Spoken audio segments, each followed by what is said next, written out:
अजीब, amazing, unbelievable, ये सब वर्ड्स हम लोग कई रियल लाइफ चीजों को देखकर कहते हैं, कई क्रिंजी चीजों को देखकर कहते हैं और कई नॉन क्रिंजी चीजों को भी देखकर कहते हैं। बट क्या आपको पता है इस दुनिया में सबसे अमेजिंग चीज क्या है? वो है बीता हुआ कल, इतिहास, इस धरती का इतिहास।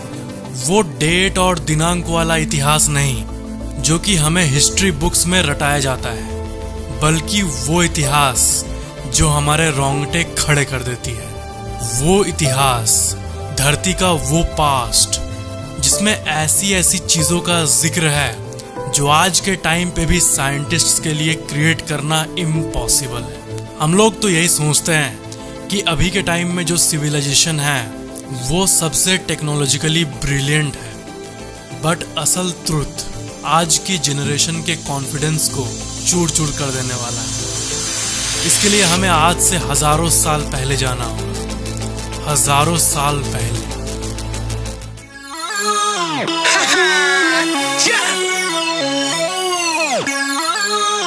Yo, it's Yafa, so again, no. Gotta wing it to be in that buzz light, yeah. Forget the limit till you in the eye. You gonna dance with the devil for the night, yeah. Take a light risk, or you too scared.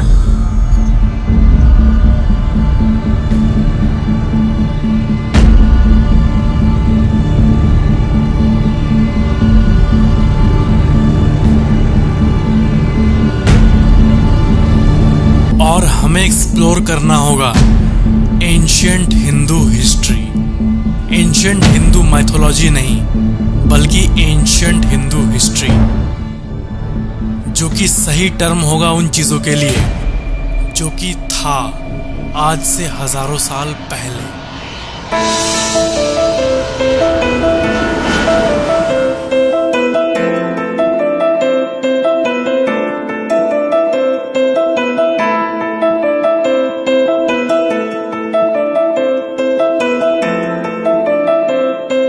सूर्य सिद्धांत, प्रकाश की गति यानी light की speed कितनी है, ये हाल ही में modern science ने पता किया है। बट सूर्य सिद्धांत, जो कि आज से हजारों साल पहले लिखी गई एक एस्ट्रोनॉमिकल किताब है, उसमें स्पीड ऑफ लाइट, उसमें प्रकाश की गति के बारे में बताया गया था। उसमें ये बताया गया था कि प्रकाश हर आधे निमिषा में 2202 योजन की दूरी तय करती है। तो इसको अगर आज के मेजरमेंट में कन्वर्ट करें तो एक योजन इक्वल्स 9 माइल्स और एक निमिषा इक्वल्स 16/75 सेकेंड। और अगर हम लोग इसको कैलकुलेट करें तो उससे निकलता है ये वैल्यू जो कि आज के समय में स्पीड ऑफ लाइट के नाम से जाना जाता है। 108, द मिस्टीरियस नंबर 108। आपने जगह जगह पे 108 सुना होगा। ये जो नंबर 108 है उसको number of the wholeness of the existence कहा जाता है। 108 बार मंत्र पढ़ना, 108 बार माला जपना, माले के 108 बीट्स। इस चीज पे गौर करो, सूर्य का जो डायमीटर है वो 1.39 मिलियन किलोमीटर्स है और सूर्य से धरती की दूरी 149.6 मिलियन किलोमीटर्स है। और इसको डिवाइड किया जाए तो इसका रेशियो 108 आता है। चांद का डायमीटर है 3474 किलोमीटर और चांद और धरती का जो डिस्टेंस है वो वैसे हर पल चेंज होते रहती है, बट एवरेजली 376000 किलोमीटर्स होती है। एंड इन दोनों का अगर हम लोग रेशियो निकालें, डिवाइड करें, तो वो भी 108 आता है। इस सोलर सिस्टम की जियोमेट्री का जिक्र हजारों साल पहले ही हो चुका है। अब चलते हैं कर्नाटक के बालकोट डिस्ट्रिक्ट के अलीहोल के दुर्गा विष्णु टेम्पल में। ये हजारों साल पुराना एंशिएंट हिंदू मंदिर है और इसमें आप लॉर्ड विष्णु के वराहा अवतार को देख सकते हो। और इस चीज के रेफरेंस में एक मॉडर्न इमेज को देखो। And according to the story, इन्होंने धरती को उठा लिया था और इसी चीज का कार्विंग इस हजारों साल पुराने मंदिर में मौजूद है। बहुत सालों तक ये बिलीव था कि ये जो धरती है ये फ्लैट है। लोगों को ये आइडिया नहीं था कि ये धरती राउंड है। बट इन कार्विंग्स में हम लोग देख सकते हैं कि जो वराह अवतार, लॉर्ड विष्णु का वराह अवतार गोल धरती को ऐसे उठा रखे हैं। एंड इन डिपिक्शन में पृथ्वी का जो शेप है वो आप क्लियरली देख सकते हो, गोल है, राउंड है। एंशियंट ऋग्वेद के विमान का मेंशन, वेदों को इस दुनिया का ट्रूथ माना जाता है, जो कि पुराने संतों के द्वारा लिखा गया था, जिसमें इस पूरे दुनिया की सच्चाई मौजूद है। ऋग्वेद का ये वर्स देखो, त्रितला त्रितला त्रितला, a vehicle consisting of 3 stories. और उसके बाद का जो ये वर्सेस है, अगर आप इसे गौर से देखोगे तो वेद के इस पार्ट में एक ऐसा व्हीकल मेंशन्ड है जो कि इलेक्ट्रोमैग्नेटिक पावर पे चलता है। और रामायण और महाभारत के समय जो उड़ते विमान जो आप देखते हो, उसे आज के मॉडर्न हेलीकॉप्टर और प्लेन से कंपेयर करना गलत नहीं होगा।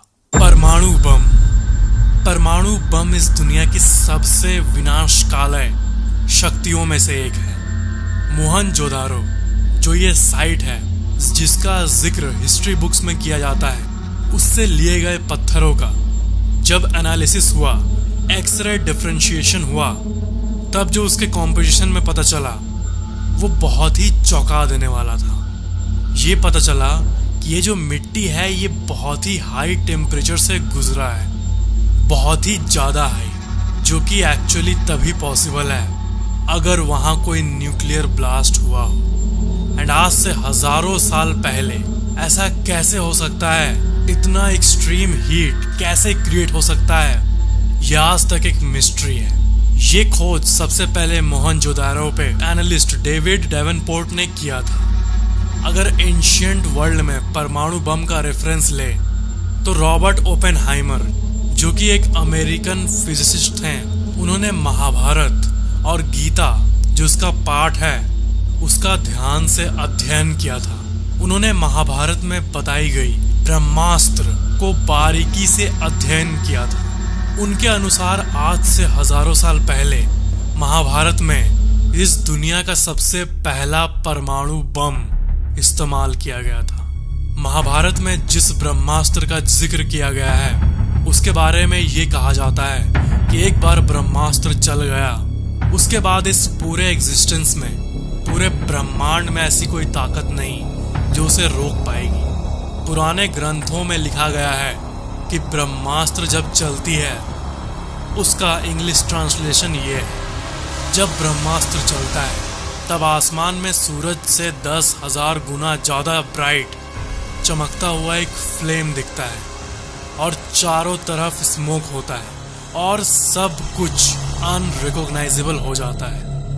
लैंड बैरन और लाइफलेस हो जाता है, बारिश होना बंद हो जाती है और चारों तरफ तबाही तबाही फैल जाती है। जहाँ जहाँ ब्रह्मास्त्र का उपयोग किया गया है वहाँ वर्षों तक खेती नहीं होती।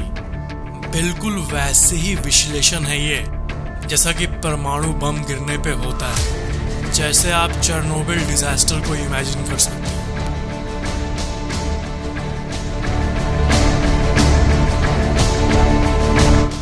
जो कि शायद एक कारण हो सकता है महाभारत के इस इंसिडेंट का भी और मोहनजोदारो जैसे सिविलाइजेशन के अचानक से गायब हो जाने का। Test tube babies, test tube technology अभी के टाइम के मॉडर्न साइंस के सबसे बड़े अचीवमेंट्स में से एक है। महाभारत में भी गांधारी ने 101 बच्चों को जन्म दिया था।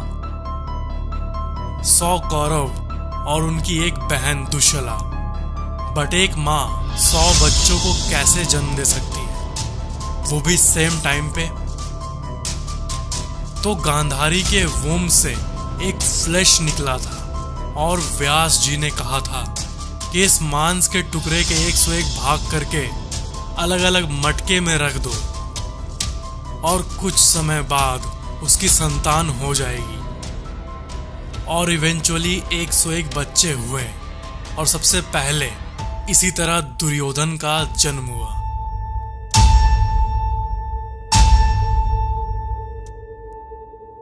और coming to the next point, television यानी टीवी।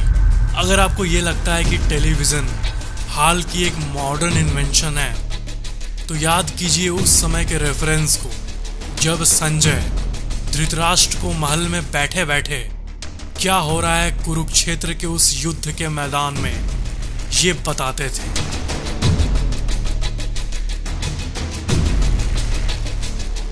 लॉर्ड विश्वकर्मा पूजा में हम लोग लॉर्ड विश्वकर्मा की पूजा करते हैं।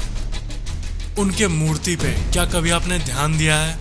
एक हाथ में स्केल जैसा कुछ उनके हाथ में है और एक हाथ में एक मेजरिंग रस्सी या फिर टेप। उनके पीछे आप कई सारे टूल्स को देख पाओगे जो कि इंजीनियरिंग के दुनिया में यूज होते हैं। रामाप्पा टेम्पल तेलंगाना में मौजूद एक बहुत ही फेमस टेम्पल है और इस टेम्पल के बारे में ऐसी कई अमेजिंग सी बातें हैं जो कि आपका दिमाग हिला के रख देगी। रामाप्पा टेम्पल को ऐसे डिजाइन किया गया है मानो इंजीनियर्स को पता हो कि यहाँ क्या होने वाला है। अर्थक्वेक प्रूफ से लेके सारे मॉडर्न टेक्नोलॉजी का यूज किया गया है। ये टेम्पल 800 साल पुरानी है और उस समय के इंजीनियर्स को पता था कि हमें एग्जैक्टली क्या करना है कि अगर 8.2 रिक्टर स्केल का भी अर्थक्वेक आ जाए, जो कि आया भी था 17th सेंचुरी में, और आसपास का सब कुछ तबाह हो गया था, बट इस टेम्पल को कुछ नहीं हुआ। क्या थी वो इंजीनियरिंग, क्या था वो टेक्नोलॉजी, क्या थी वो मैजिक? असल में रामाप्पा टेम्पल को अगर हम लोग एनालाइज करें तो नीचे वाला हिस्सा सैंडस्टोन है और ऊपर वाला हिस्सा ऑटोक्लेव्ड एरेटेड कंक्रीट यानी AAC से बना है, जो कि एक सॉफ्ट मटेरियल होता है कंस्ट्रक्शन के लिए। मॉडर्न टाइम के बिल्डिंग्स अगर पूरा रिजिड बना दिया जाए तो अर्थक्वेक के समय वो कम लचीला और बहुत कठोर होने के चलते बिल्डिंग्स ब्रेक हो जाते हैं और इसलिए टॉप पार्ट में AAC डाला जाता है ताकि वो लचीला रहे। एंड बिल्कुल इसी तरह आज से 800 साल पहले रामाप्पा टेम्पल में टॉप पार्ट पे, ये पतले हिस्से पे जो कि प्रोन टू अर्थक्वेक है, इसमें AAC का इस्तेमाल किया गया था। लाइट वेट ब्रिक भी कहते हैं इसे। इंजीनियर्स हर कुछ से प्रिपेयर्ड थे। पिरामिड्स इस पूरे टॉपिक का सबसे मेन एलिमेंट है। पिरामिड एक नेचुरल AC है जिसके अंदर कांस्टेंट टेम्परेचर रहता है बिना बिजली के। उसका जो ढांचा है वो इस तरह बनाया गया है कि उसके अंदर हमेशा कॉन्स्टेंटली 20 डिग्री सेल्सियस होता है, चाहे बाहर कितनी भी गर्मी हो या कितना भी ठंडा हो। एंड इसका जो रेशियो है हाइट टू बेस, वो क्लोज टू गोल्डन रेशियो है। गोल्डन रेशियो, आखिर इतने सालों पहले इन लोगों को गोल्डन रेशियो के बारे में कैसे पता चला? एंड इन सब चीजों को देख के हमें यही पता चलता है कि आजकल के मॉडर्न टाइम में जो जो इन्वेंशंस हुई है वो पहले के जमाने में ऑलमोस्ट कुछ भी नहीं था। या तो वो एडवांस्ड सिविलाइजेशन किसी नेचुरल डिजास्टर से पूरी तरह से तबाह हो गई, या फिर मे भी कोई और रीजन जिसके बारे में हमें कुछ भी नहीं पता। बट जो इस धरती पे सबूत मौजूद हैं उन्हें देख के तो यही लगता है कि ये जो चीज़ें हैं ये रियली में कैसे हो सकती है, आखिर ये सब कैसे पॉसिबल है। कई एंशिएंट टेम्पल्स में तो कुछ ऐसे चीज़ों का इस्तेमाल किया गया है, ऐसे मिट्टी और केमिकल्स के कॉम्बिनेशन को जो आज तक डिकोड नहीं हो पाई है, एंड मे बी वो आगे जाके साइंस डिस्कवर करे। पुराने एंशिएंट कार्विंग्स में ऐसे कई गैजेट्स दिखने मिलते हैं हमें जो कि अभी तक साइंटिस्ट शायद इन्वेंट नहीं किए हैं। बट जैसे जैसे इन्वेंट होता है वैसे ही हम उन पुराने कार्विंग से रिलेट कर पाते हैं। हमारे एंशियंट वर्ल्ड, जैसा कि 90% लोग सोचते हैं, सिंपल नहीं है, बल्कि एक बहुत बड़ा राज छुपा हुआ है जो कि उन्हीं के साथ खत्म हो गया जब वो खत्म हो गए और आज के दुनिया में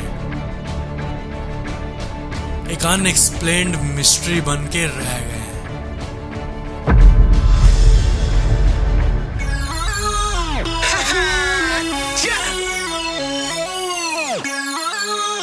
Yo, it's your fire, so again, no.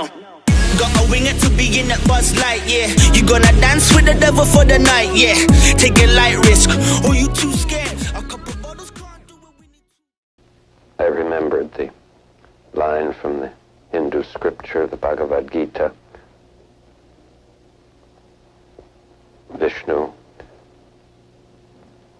is trying to persuade the prince that he should do his duty, and to impress him takes on his multi-armed form and says, "Now I am become death, the destroyer of worlds." Up on the throne now, we are past chairs. Y'all seen stress too long, now you don't care. Don't dread shit, just dread hair. There is no walking